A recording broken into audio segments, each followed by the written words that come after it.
much more serious topic right now. A story about Jackie Robinson's military service has been restored by the Department of Defense website after being deleted as part of President Trump's digital content refresh, which includes purging references to diversity, equity, and inclusion, also known as DEI. When asked why the story was removed, the Department of Defense first defended the move, saying, quote, DEI is dead. In a second statement, the DoD acknowledged that in, quote, rare cases, some material may have been removed due to the search terms used in the process. Shortly after that, the story was back on the website. Stephen A., I present this to you. Do you think this was an honest mistake? No, I don't. I don't think it was an honest mistake at all. A matter of fact, I think that there's a few things, not many, not all, but there's a few things this present administration is not being honest about. And we have to call it like we see it. You know, there's this effort, this concerted effort to eradicate DEI, as we all know. And one of the things is you've seen me, Molly, talking about politics. This subject intertwines politics and sports. So if we want to go there, let's go there.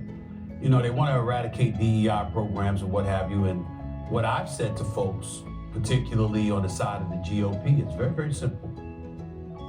It's not so much that you want to eradicate DEI, diversity, equity, and inclusion programs. I'll let somebody else argue on behalf of that.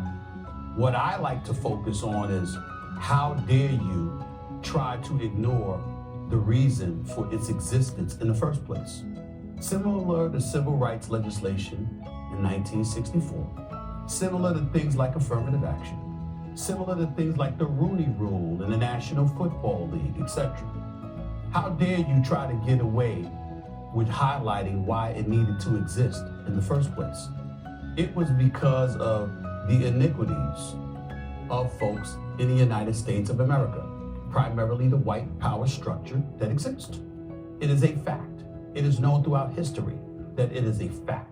They want to gloss over and erase the need for those things to take place to begin with. We were talking about the National Football League feeling compelled to insert a rule that mandated minorities actually get interviewed for jobs because they weren't getting interviewed for jobs.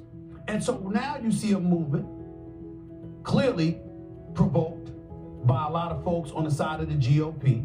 And clearly this administration has bought into it hook, line, and sinker, where a concerted effort is being made to scrub history. We saw Governor DeSantis in Florida allude to this during his campaign, where he literally tried to bring up there were good components about slavery.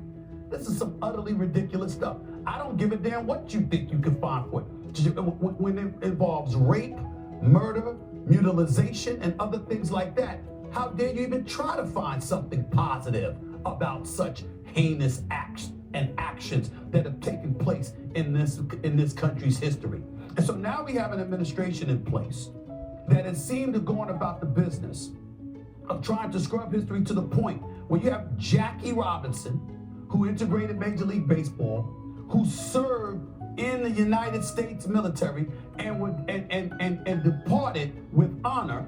Okay, he was not dishonorably discharged. He was honorably discharged. This is an individual, Molly, I'm reading from here right now, where we're talking about a guy that joined the 761st Tank Battalion, known as the Black Panthers, drafted into military service in 1942, was court-martialed in July of 1944 after refusing an order by a driver to move to the back of an Army bus he had boarded.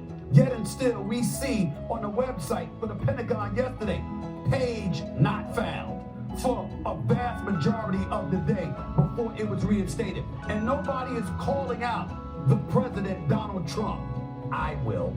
And I'm not going to call him names and all of this stuff like stupid folks on the left doing, engaging in incendiary rhetoric. It's unnecessary, it's immature, and it's uncalled for. He's the President of the United States. Treat him with the respect that he deserves, but in the same breath, call him to the carpet for stuff that he's doing.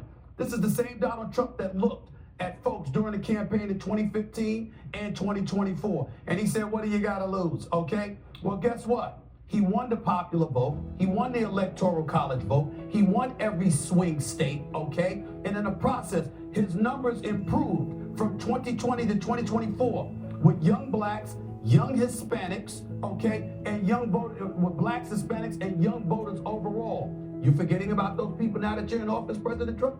They don't matter now? History doesn't matter? The iniquities of this country didn't matter? The insidious behavior and actions from an historical perspective? Oh, we want to ignore all of that? It doesn't go down like that.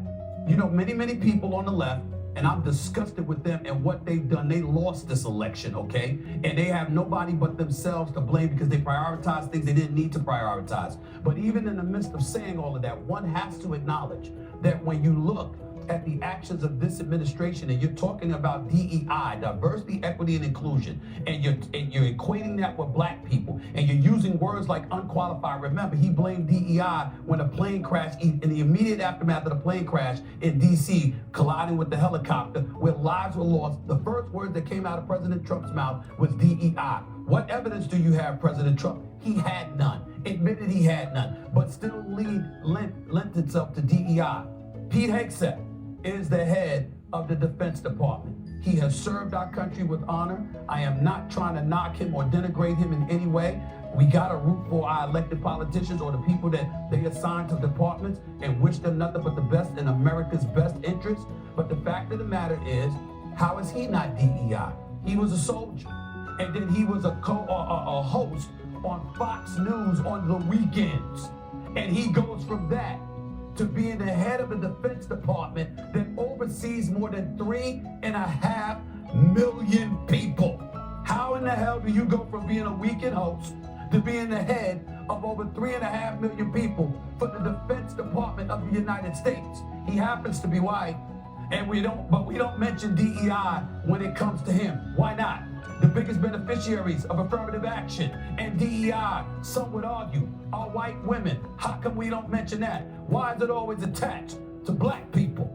This is the kind of stuff that we're asking ourselves. And on a day like today, it gives us more credence to ask that question because of what happened with Jackie Robinson, who served in our military, drafted, served our country, and for hours upon hours in a day, his stuff was scrubbed, and we're supposed to believe that's accidental. We were born at night, Molly. Some of us anyway. Not last night. I'm sure you'll have more on this on your show, on the Stephen A. Smith Show, and we'll delve into it deeper. Here's what I do know: Jackie Robinson served as a second lieutenant in the U.S. Army during World War II, and of course broke Major League Baseball's color barrier in 1947 when he debuted for the Brooklyn Dodgers. We'll leave it there. Mom? Coming up. Yep. I want to say one more thing. Sure. President Trump, I'm happy to sit down with you to have that conversation, sir. I'd love for you to try to defend it. Vice President Vance, you too. Pete Hegseth, you too. Stephen A. Smith is calling you out on national television. I'd love for you to sit down with the cameras rolling and try to defend this. It's ridiculous.